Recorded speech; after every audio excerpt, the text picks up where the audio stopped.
Hello, everybody. My name is Tim Daniel. Ben Brown will be here very shortly. He's dealing with some technical difficulties, but welcome to tonight's edition of Late Night Reds, brought to you by the wonderful people at the Riverfront and Blue Wire Pods. I'm very excited for tonight, guys, as we continue our position by position preview. We're going into third base tonight, which has a lot of options. Not saying they're all good, but we're going to discuss them when Ben gets on as well. But how are we doing? I want to kind of go through real quick. We got some nice messages in the live chat I want to get to first. Carrie's here. Always good to see Carrie. And her question is, what are your thoughts on this team? I'm hyped for them. I see them going deep into playoff season. So, Carrie, I also feel like this team is going a little under the radar. I do think obviously a better manager is going to help out a lot. Not being, managers are always going to make mistakes. Don't get me wrong, but I do feel like with Tito being a much better manager than David Bell, he's going to find a way to win them games, much like Craig Counsell has for the Cubs, much like you've seen these like really good managers do. So there's something to say about, managers don't win you and lose you everything on the field, but they do. The good ones always find a way to help you get better. So I'm really excited with that. Infield wise, they're really deep. I think there's a lot to be excited about there.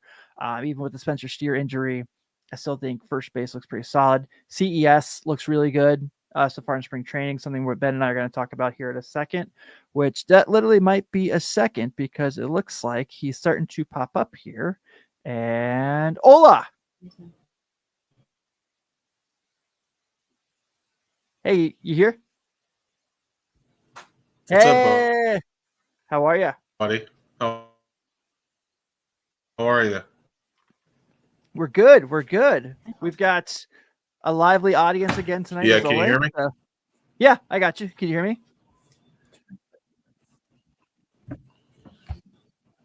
Oh, Yeah, I got you, buddy. All right. So are we on page? We good? Everyone here? Everyone in a good mood? I think so. All right. I think Good so. I deal. think we're good. All right. Well, good.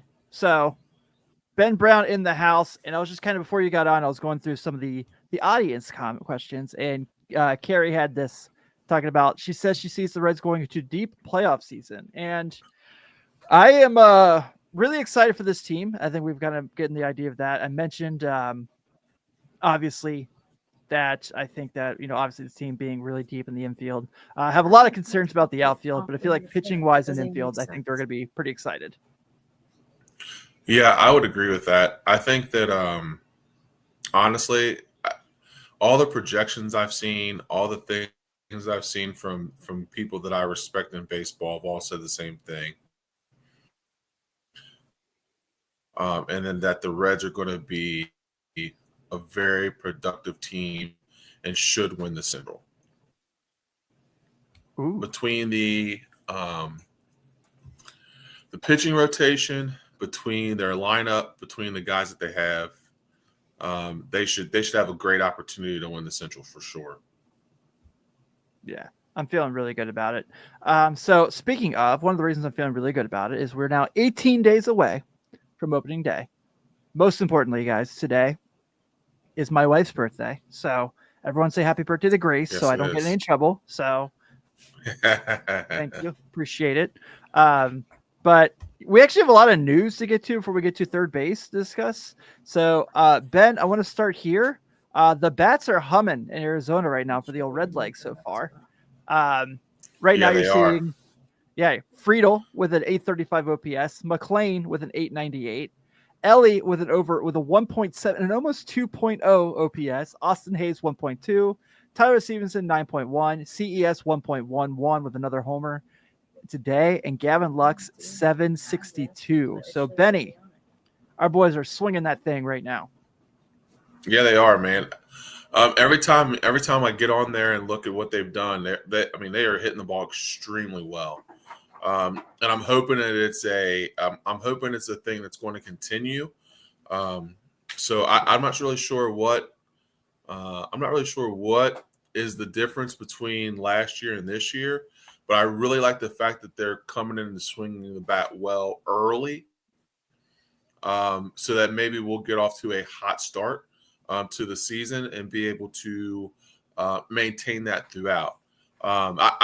It's been promising, and the cool thing about spring training is that you see a multitude of pitchers, you see a multitude of pitches, you see a multitude of people trying to work on things, you see a multitude of different things, and none of it has seemed to bother our lineup. We've continued to hit the ball well, so it's been good to see.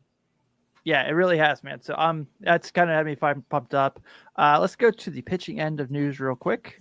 So we have word out that we officially know who our opening day starter is, and Ben, it's the least surprising news of anything in the world, but also the best news of everything with the world is it's official. Hunter Greene will be starting opening day, September 27th at GABP.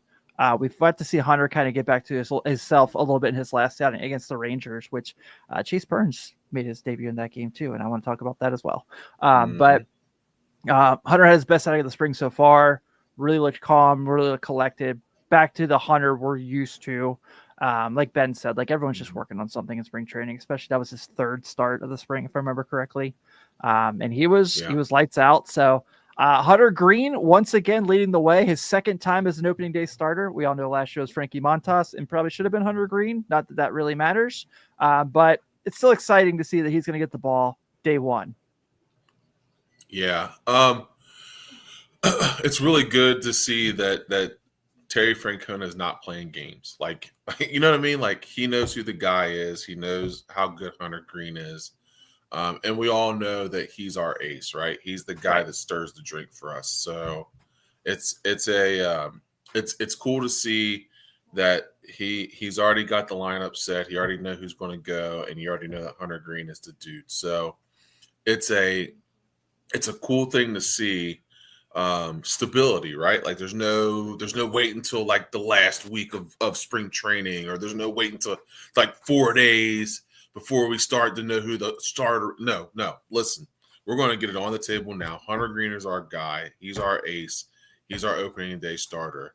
And that's good to see. It's always cool when it's just to the point. There's no shuffling, there's no odds, and there's no hiding. Like Hunter Greene's our dude. Yeah, for sure. And then so we also down to the first 4 games who's going to be getting the ball. And I want to talk about this a little bit because I think this is really good news as well. So first 4 for 2025, like we mentioned, Hunter Greene getting the ball on day 1. Second game, Nick Lodolo, number 2 in the rotation. Nick Martinez at 3 and Brady Singer about 4. Here's what I'm taking from that. You mentioned it. Tito's not playing games. He feels pretty good about Nick Lodolo and where he's at in his progress from his injury, apparently, because he's got him taking the ball day 2. I am excited because I think if everyone hits their ceiling, Lodolo probably is the second best guy. It's currently on the major league team, like Lauder, Burns, obviously. We don't have a thing for sure there, but Nick Martinez and Brady Singer there to kind of round it out for your first 4. I really like it. I feel pretty good about it. Yeah, I do too. And especially, I mean, you think about this. No Graham Ashcraft, no Abbott, no Burns, no Lauder. I mean, that's 4 guys that on most teams would be in a rotation. Yeah. I mean, so that we can have guys that can come in and we got 4 solid starters. And we got 4 guys that if something goes down or something falters, we got 4 guys behind that can go in and pitch on a day-to-day basis. So our pitching depth is incredible. Our starting depth is incredible. And it's really good to see. It's really good to see that end of it because, for the longest time we knew who 1 and 2 were and we had the Frankie Montas project last year and started out great. It started out great, you know what I mean? And Hunter found his way. And then all of a sudden it just turned to turds. So I like where we're going. I like the fact that, a guy like Brady Singer is our fourth starter, which tells me that Tito has a lot of trust in those other 3 guys because Brady Singer's pretty good. So Carrie's bringing up Maddie seems to be guiding Ellie on the field defensive plays. Please tell me you saw their quote about Batman and them being Batman and Robin. Yes, I did. I did. That was Yeah, awesome. That cracked me up. yeah, They have been really they have looked really promising. yeah. Obviously you knew that you know who they are talent wise. I gotta make sure I make mention of to our boy Branch Brown. I posted in Oh the yeah. Riverfront Slack today that he took a wager Okay. on Matt McLean, Major League Baseball leader in doubles this year. I Ooh, I like that. I like that That's too. saucy. That's saucy. Yeah, I definitely like that. That's a good one. GABP, it's certainly possible. Oh, for sure. You know, For I mean, sure. especially because he's pretty fast, obviously. So Yeah. hits the ball in the I mean, gap. I was going to say he hits the ball to all fields and hits the ball in the gap. So yeah, for sure. Yeah, I can see it. I think that those two are going to be so freaking fun to have back together on the field again. Yeah. You know, Elliott the ground he can cover in shortstop, even with the new rules or the new shift rules. Mm-hmm. Matt McLean, just super athletic, has Mm-hmm. so much talent. Yeah, man, I'm stoked for that. Mr. Yeah. Juan mentioned he likes that Brady Singer added a new pitch. I am loving everything I am reading about Brady Singer right now. I just feel Mm-hmm. like it's been absolutely perfect. Yeah. Yeah. Kerry mentions Austin Hayes. Austin Hayes has been really impressive so far. Yeah. You know, as long as you don't look at his Instagram account, I think he's pretty good. So I'll say this. What's cool about it is that I feel like this spring and it's like a it's like a job audition, right? Like I feel like everybody is trying to outdo one another because they want to show that they're not the weak link on this new rebuilt team. So like you bring in guys like Austin Hayes, Gavin Lux, Singer. These guys are like, man, you guys brought us in to win. So we are trying to play our absolute best baseball from day one. Like there's no doubt about why you brought us here. And I think that raises the level of all the guys in the clubhouse, right? Like you see CES is starting to hit the ball well. I mean, this is competitive, dude. You're trying to play, you're trying to get an everyday spot on a roster that's pretty full. yeah. So it's nice to see those guys compete and go out and try to play well, hit well, do things the right way, hustle on the base pads. There's no doubt about it that these guys are a Terry Francona coach team. Like they have come out from day one. There's no BS. There's no bull. Like they're coming out and they're coming out swinging. Yeah, for sure. And one person who could really speak to this better than maybe any of us is Carlos Guevara, who's hanging out in the chat today. My guy, my original late night Reds co-host. So cheers, my friend. What You know, up, this Carlo? is not just wild cherry Pepsi. But who do you all have after Green 2 through 5? I feel like Nick Martinez is the only one we can really depend on. Everyone else is high upside, but lots of hopefuls. Yeah, I think that is definitely fair. We obviously know what the 1 through 4 is, like we just talked about. As far as talent, if we're not counting Chase Burns, because I think Chase Burns is like, I literally have talked to multiple people who have said he's going to be better than Hunter Green, and that's crazy to me. Not that Hunter Green is like the greatest pitcher in the world by any means. I do think he's very, very good. And I think he's an all-star for a reason, but people literally think that like Chase Burns is going to be like that dude, which is pretty nuts. But I do want to kind of mention that, you know, we obviously love Rhett Lauder here at the Riverfront. We're very high on him. I think Ben's frozen right now, so bear with me. We'll get him back. He's having network connectivity problems for our Parks and Rec people. And if he says the ceiling, Nick Lodolo is for sure 2 or 3 on the team. But yeah, you're absolutely right. Lots of hopefuls there. Let's see if we get Ben back here in a second. Benny, can you hear me?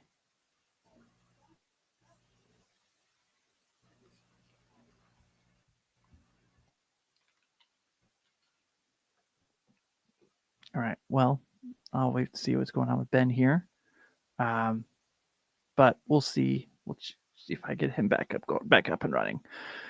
The internet, people. It's what's the beauty and the curse of podcasting. While we're waiting for Ben to get back, I want to kind of talk about some bummer of news. Cam Collier comes out that he's going to be out 4 to 6 weeks with a UCL injury. Obviously, Collier had a really, really nice year last year in high A Dayton. Really kind of made a name for himself again after having a struggling first year of pro ball. So that sucks. Hopefully we see him get back pretty soon. But I really want to make sure that, you know, UCL suck, and especially for baseball players. Carlos can also attest to that. I'm sure how brutal that is. So hopefully this is just a quick 6 weeks and he's back running. But in baseball, there's never ever just a 6 weeks injury apparently. So we'll see how it goes. It is, Joey. It is. It's actually really. I just went a little bullet tonight. So nothing too expensive. Just a nice little bullet and wild cherry Pepsi. So that was pretty solid. I'm not buying Coca-Cola products anymore. If you know, you know.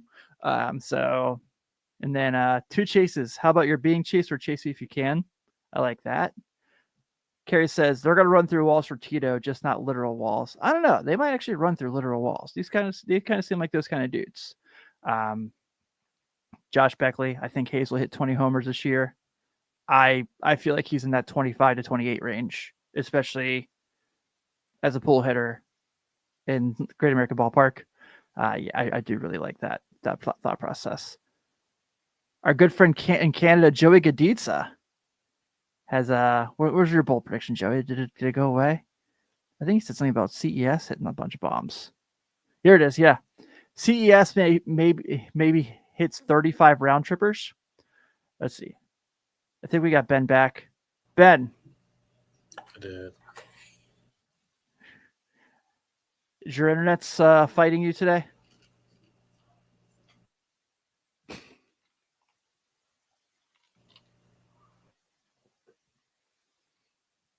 Benny, you here?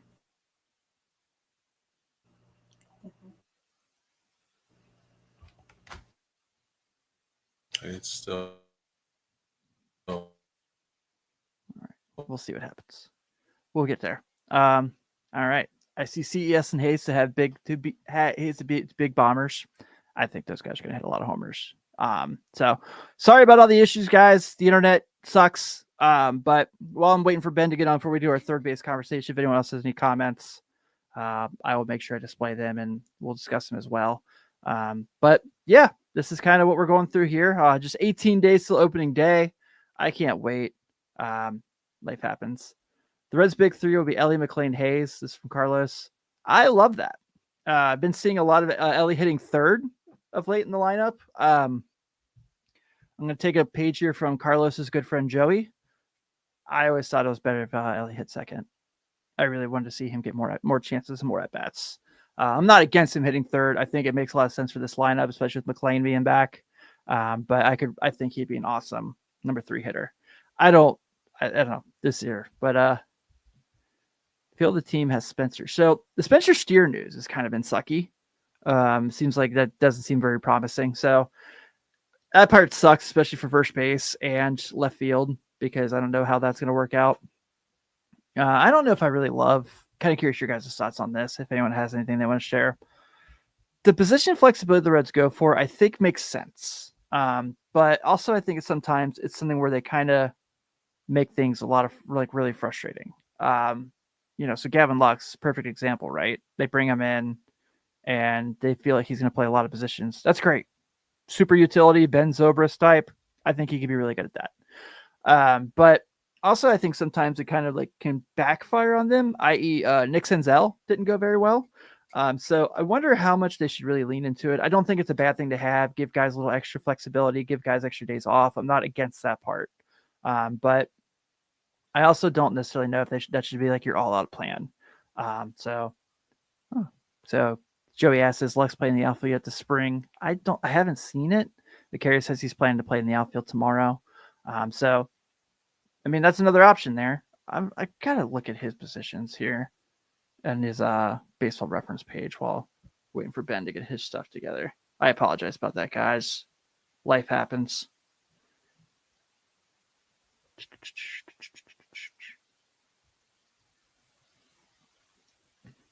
Basically, scenario Lux replaces Candelario as the main utility guy.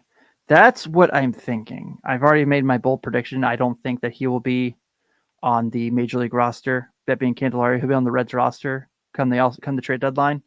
All right, so Gavin Lux has played second base, shortstop, DH, outfield, and all 3 positions of the outfield, and one Major League game at third base. So all right, I think we got here. Yeah, Joey, I really like Jose Trevino as well. I think he's going to be really good.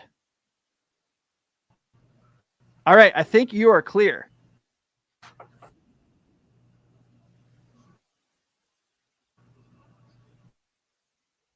Benny, can you hear me?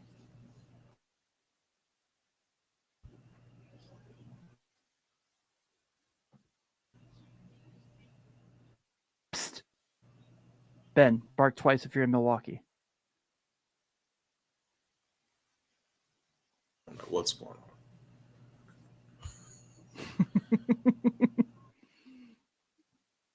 All right. Can you hear me okay?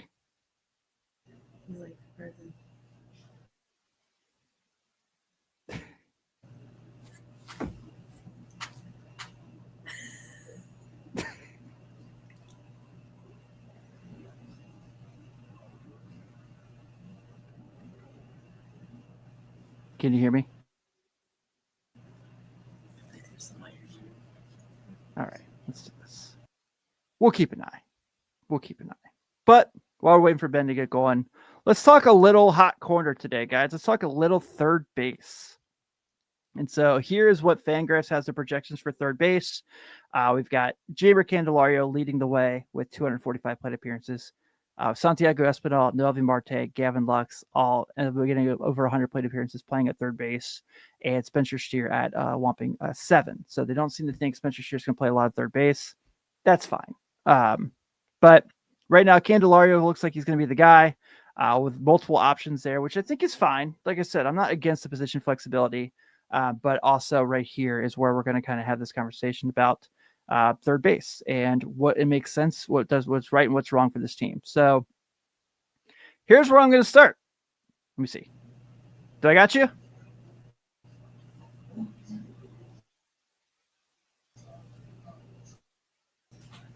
All right. I don't think you can hear me at all. So are you confident in the Candelario bounce back season? I saw Mr. Juan before the show even started had this exact question.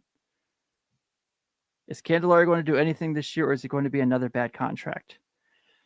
$1 million question right there, and one the Reds are going to have to find out fast. I know he had some dental surgery, so he's been out with a tooth problem. Start spring training, so I don't know what's going to happen with him. I don't feel confident in him. Like I said, I feel like we're going to look at him potentially not being on this team come the trade deadline, because I don't know how he's going to be able.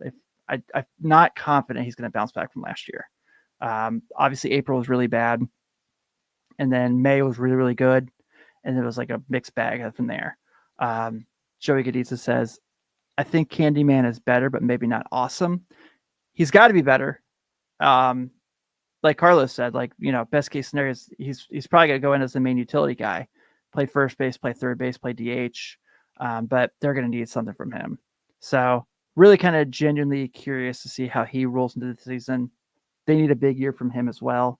But I don't know if he's going to crack the top 5 in the lineup. Do you guys think so? I mean, you're looking McLean, Ellie, Steer when healthy, Lux, Stevenson. It's going to be hard. Let's see. Oh, okay. I'll have to add this. Let's see here. Carlos, I am texting it to you as we speak. Ben said his computer crashed on him, so sorry about that, everyone. Oh, man. All right. I just texted Carlos, so hopefully he can come hang out. Try Betty one more time. Oh, yeah, he's got nothing coming up, so this is the internet, people. But thanks for being patient with me, go through all this. Joey Gaditza says, I worry about Lux's arm at third base a little bit. Don't bury the lead, Joey. We're going to get to that. Don't worry. But I'm going to talk about that for sure, because I don't know either. So you going the cell phone route?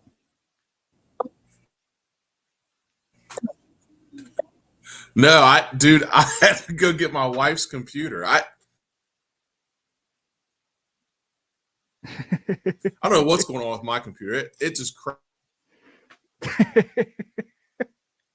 crashed out. It's all good, man. It's all good. I think Carlos is going to try to hang out with us for a little bit too. So hopefully we can get this going. But one real quick. Oh, we're frozen again. Oh no. Let's see. It's got to be that scene. I don't know. I keep crashing out of StreamYard for some reason. Hey! What's happening? What's up, buddy? Hold on, let me turn off this speaker back here. Can you guys hear me? Uh-huh. Yeah. Okay. Can you hear Dude, me? I keep crashing out of StreamYard. I don't know what's going on. Yeah. There we go. Well, Carlos is here to save the day. So good to have you here, buddy. How are you? I'm doing well, man. Good to see you guys. Carlos, good to see you, buddy. How long's it been since you hopped on one of these things with us? Since before the Reds started treating Joey like shit and I took a strike from all sorts of breads and podcasting. I understand.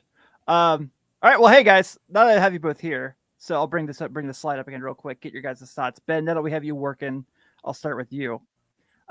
We've talked about already a Candelaria bounce back season. The Reds are gonna need it probably to whether one, hit their ceiling, or two, maximize his trade value for this year. If they can get him off the team because of the contract that is. Obviously, we've seen from our audience that there's not a lot of confidence in the contract. You know, I don't really ever care about contracts necessarily. But Ben, do you feel like he has a bounce back season in him this year? I think he has to. It's important for him to have a bounce back year. Like we talked about before, this lineup's super competitive. So, you know, if he doesn't have a bounce back year, then, you know, there'll be times where he doesn't see the field. You know, if he doesn't play well enough to play. I do think we have enough depth that if something were to happen and he doesn't play to the standard that we think we're going to have, then there could be a case where he doesn't get a chance to see the field, and the bounce back year may not happen. But I'm hoping that with how competitive our lineup is that he'll fall in suit and start to be able to play better. Yeah. Carlos, what are your thoughts on the Candyman? And I don't know where I sit on him. It's tough because his potential's, you know, it's pretty high. Like he can do well. The fact that he's a switch hitter and stuff, I'm not sold on him defensively. I feel he's more of a utility guy, but I feel like the Reds have too many of those guys with him and Lux and Espinal. Like there's too many of them. So I want somebody to have a really good, solid April to take over that third base position and lock it down. I'm tired of the platooning and the switching and the flopping of guys and back and forth. They need a solid, you know, 1 through 6 guys that they can count on every day. They know where they're going to be at in the lineup. They don't have to go check the lineup every day. They get to the clubhouse. They know where they're at. They can leave the clubhouse the night before, you know, not having to worry about if they're going to be in the lineup the next day, that they're penciled in. And that's very important, I think, on a good playoff team. Yeah, absolutely. I think, yeah, and it makes a lot of sense. I mean, if you look at like what Tito had, and obviously I don't know, is it really different talents levels to compare this Reds up ceiling to what he had in Boston? Because if you look at like those guys all knew where they were every day, what spot in the lineup they were hitting. You knew every day. Jacoby Ellsbury leading off, Dustin Pedroia second, Poppy, and you went down the line and never changed. So I think, yeah, you're 100% right. If they do go this route that they've been going in spring training, where it's, you know, Ellie's hitting third, McLean's hitting second, Tyler Stevenson's in the top 5 of the order, I think you're right. And so I think for that third base spot there, and we're going to get to Gavin Lux here in a moment, I do think it's going to come down to just like, you got to figure out who your guys are. And I think that's where we're kind of having this struggle. And I think it's really hurt the Reds a lot as much as it's helped the Reds in the past. Mm-hmm. For sure, man. And it helps the players. It helps a lot just to know that you've got your job locked down. And I mean, I can't stress that enough. Just being able to go to bed the night before knowing you're going to be in the lineup. You don't have to worry about that. You can do your routine. You can stick with it and just have that confidence going from one day to the next. Yeah, I Anyone, would agree anything? with that. I think consistency is key in a good lineup. I think that guys knowing where they are, it's Carlos, that the routine of baseball and knowing where you're going to be at every day is key to a lot of success. So I think that's a great point. Yeah. All right. We'll get to from here. We'll get to Gavin Lux. And I asked this question, not that I think he is, but I'm genuinely curious. So the question right now is, does third base make the most sense for Gavin Lux in his relationship with the Reds? And I'm not sure how I feel about it because the arm, not very good. But does he have the ability and the upside to play third base? Sure. He has the glove to do so. OAA is not terrible necessarily, not where we want it to be, but not like gonna like crush them. But big picture, I'm kind of looking at this team and thinking about him, and I think he's gonna be like, I think he's Ben Zobrist. I really think he's Ben Zobrist. I think he is like gonna play a different position just about every day. And we just talked about like kind of being set in your ways and stuff. I think maybe that's gonna be his role in this team. You're gonna see him play left field. You're going to see him play first base on occasion. You're going to see him play second base where he's played most of his career, the days that Matt McClain needs a day off. So with him, I don't really know if third base is a great spot for him, but I am genuinely curious about where he's going to, what things look like for him for this team.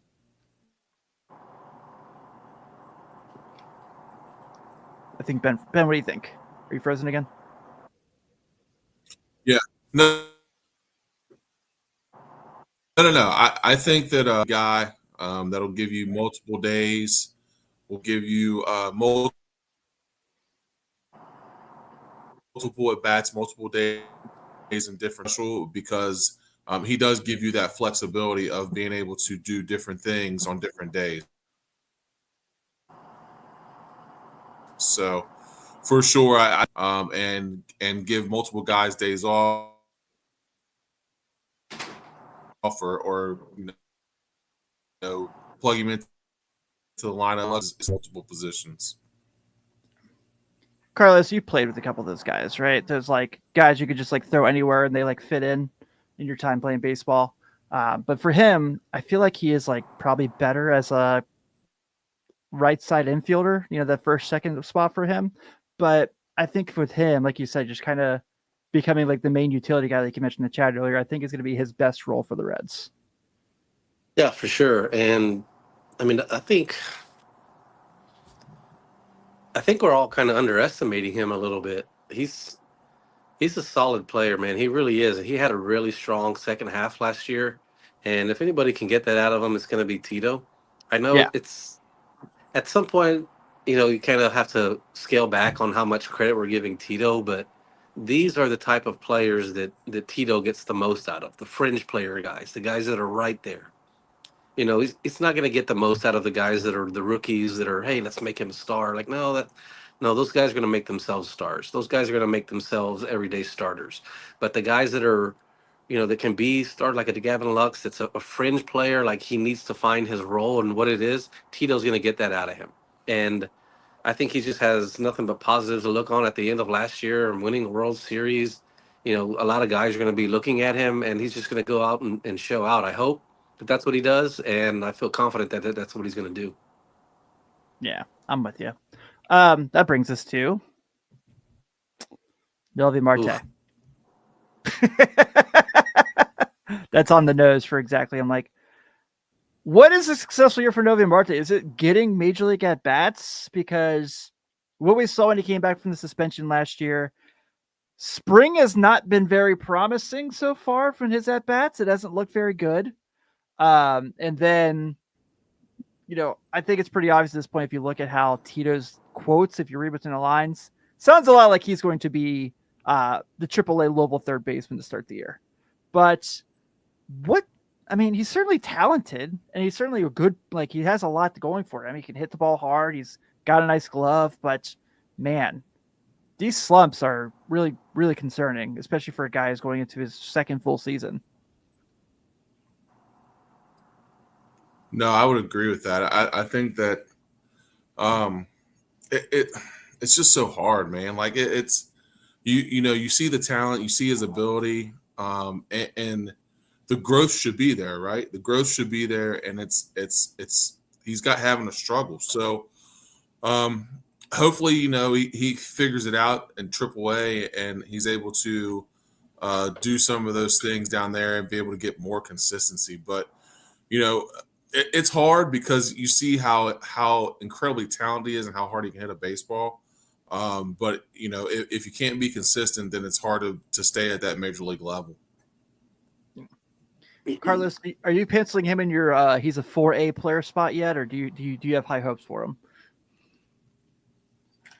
Right now I've got him as a 4A guy, and it sucks because I just hope whoever's in charge of Jose Barrero is not in charge of Noeva Marte. That's my main thing right now. Like, whatever y'all told him, do not tell Marte the same shit. Because right now they're on the exact same path. Yeah. Mm-hmm. Barrero never got suspended, I don't think. But yeah, you're right. Well, yeah, I'm just talking about going up. I'm not talking about the steroids or any of that. I'm just talking about performing now. Like, yeah, okay, you had all of last year and you showed us nothing. Mm-hmm. You showed up this year and you showed us nothing. Yeah. You can't force him into the lineup. Like, this is a playoff aspiration team. We cannot be experimenting with Noeva Marte at third base. He cannot be taking up 300 ABs if he's not going to produce. Yeah, I completely agree. All right, guys. So here's my hot third base take, and I'm going to have Ben. I'm going to have you respond first, and Carlos, I'm more than happy to have you follow up and get your thoughts as well. You know what I think is going to have getting the most games at third base this year for the Reds? Legit. Because I don't know where else they're going to put him. Christian Encarnacion Strand, I think, will be the guy that plays the most third base for the Reds this year. Oh, and I think he's going to hit 28 bombs this year. Whoa, Timmy. Okay. Yeah. Okay. We're putting it out there. Okay. You think he plays the most third base? Wow. Okay. I can see that though. I mean, it's our of the infielders, it's our most inconsistent spot. So I mean, yes. If he's the guy that's going to be there and take those reps, I mean, if he hits 28 bombs this year, I'll be pleasantly surprised. But yeah, no doubt about it. It wouldn't shock me. I'm not saying that it would shock me if he is, but man, yeah, that's hot take-ish. I'll give you that. Yeah, I probably should go ahead and backtrack already. I'm already regretting that comment, but the bullet tastes good today. So defensively, he's so rough. Yeah. He's so rough defensively. I don't know if he can man that corner for that long. But I'm with you with the 28 bombs. Like, I don't doubt that one bit for a second. Like, I think he's very capable of doing that. It's just finding a spot for him to do that, whether it's playing first or DHing. I just don't think third base is the place for him. He's too stiff to play third. Pause. But yeah, he doesn't move real gracefully. His hands aren't real quick and real fluid or anything like that. His footwork's not the greatest, so third base is going to be kind of tough for him. But I've definitely seen people overcome their defensive liabilities, especially my old buddy over there at first base. I would never in a million years would have thought Joey was able to win a Gold Glove, and he sure as hell surprised me. So maybe CS can do the same. Yeah. I'm already regretting that decision because I know when he has a really bad day at third base, the day he gets to start, I'm going to get this cut. It's going to be sent to me. Freezing cold takes. But you know what? Own it, right? That's all you can do. I'll get some comments calling me I'm a buffoon. Yep. So whatever. Now live in it, man. You're there. Yeah. Live in it. You know what I mean?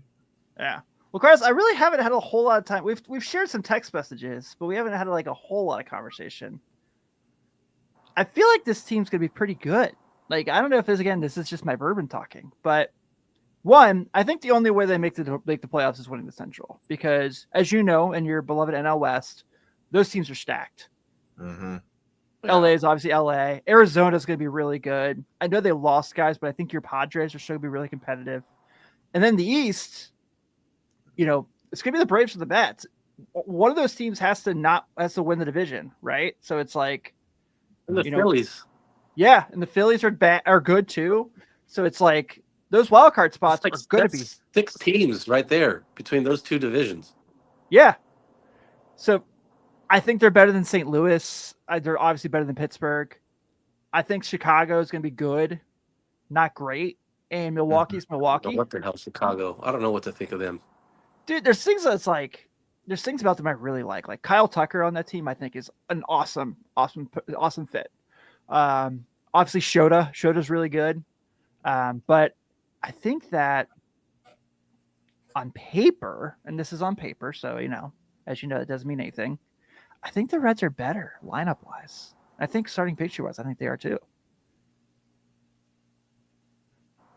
I tend to agree with you. I lean that way. I was really leaning that way, and then I see that,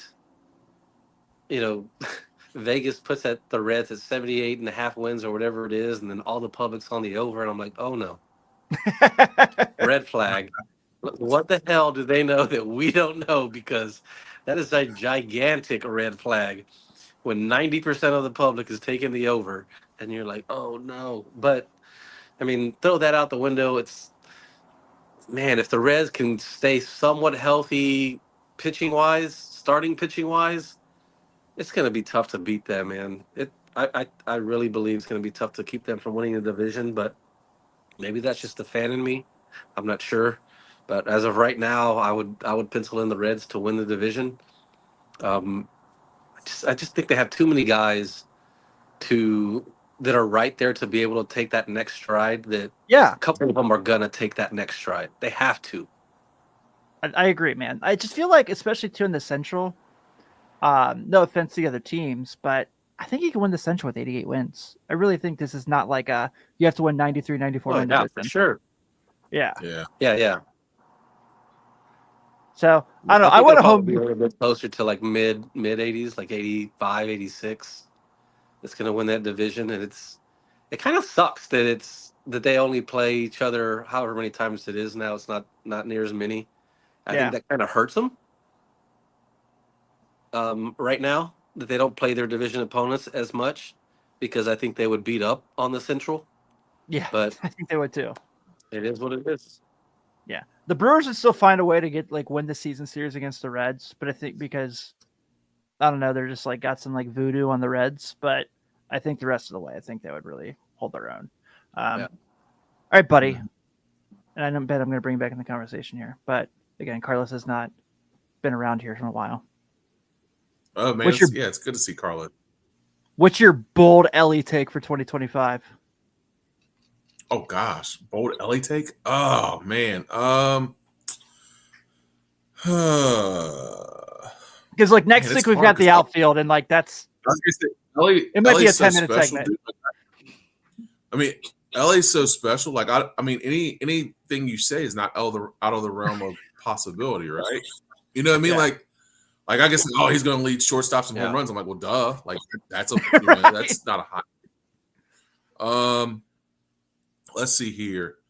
I'm going to say, let's say Ellie will be top 5 OPS. I think that's fair. I think that's rational. Yeah. Top 5 OPS, Ellie De La Cruz. Ooh, Kerry says Ellie 35 homers, 80 stolen bases this year. I don't think that's out of the picture either. Am I just insane? I'm like, that's not. That's what I'm saying. I'm like, that's not. To me, that's not hot take-ish. Like that's in the realm of possibility. You know. Yeah, maybe we should have Carlos talk because he actually knows baseball, and we're just fans.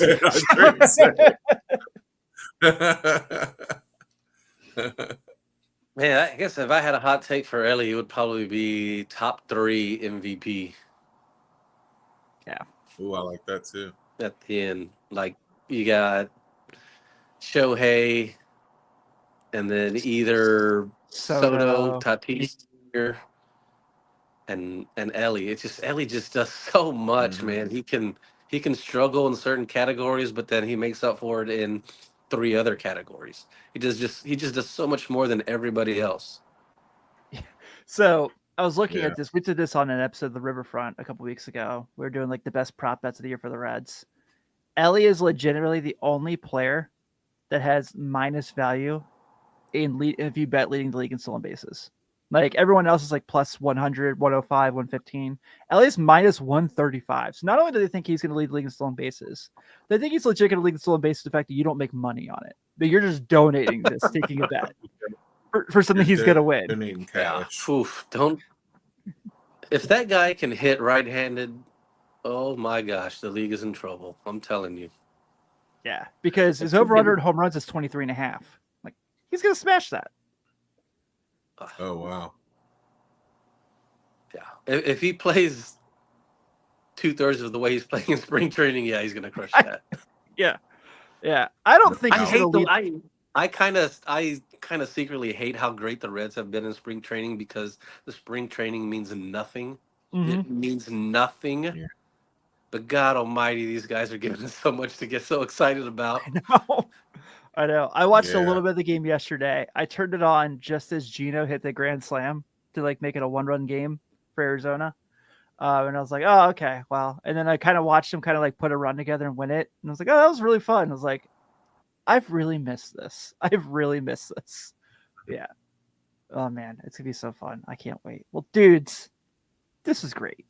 And next week, we got the outfield. We're gonna round out our season series of position previews with the Cincinnati Reds outfield, which has more question marks than the Riddler's outfit. That's a good one right there. So God only knows what we're going to get out of that. So we'll wrap up there. And then the week after that, which is the Sunday before opening day, we'll do a full on late night Reds preview and talking about everything going on. So Carlos, dude, thank you so much for filling in, man. I know Ben hates when he has to miss stuff because of the technical problems. So we definitely appreciate you hanging with us. It's good to see you. You got to come back more often. Yeah, hopefully I can do this a little bit more this year. Yeah. Yeah, man. Absolutely. It was good. It was good to see you, Benny. Always a pleasure, of course. But we're gonna go ahead and wrap up this week's edition of Late Night Reds, brought to you by the wonderful friends over at the Riverfront. We will be back this week on Thursday with the Riverfront Red Show. I think it's Seth's turn to host this week. I'm losing track of that as well. But we'll get everything for you guys. So be sure to check out everything. And Red Leg Roundtable is going to be really fun this pretty soon. I think it's this week. Seth is joined by former play-by-play man on television of the Reds, George Grand. So George Grant's going to hang out with us here at the Riverfront. So it's going to be a lot of fun. So everyone, thank you so much. Have a good night, and we will talk to you soon.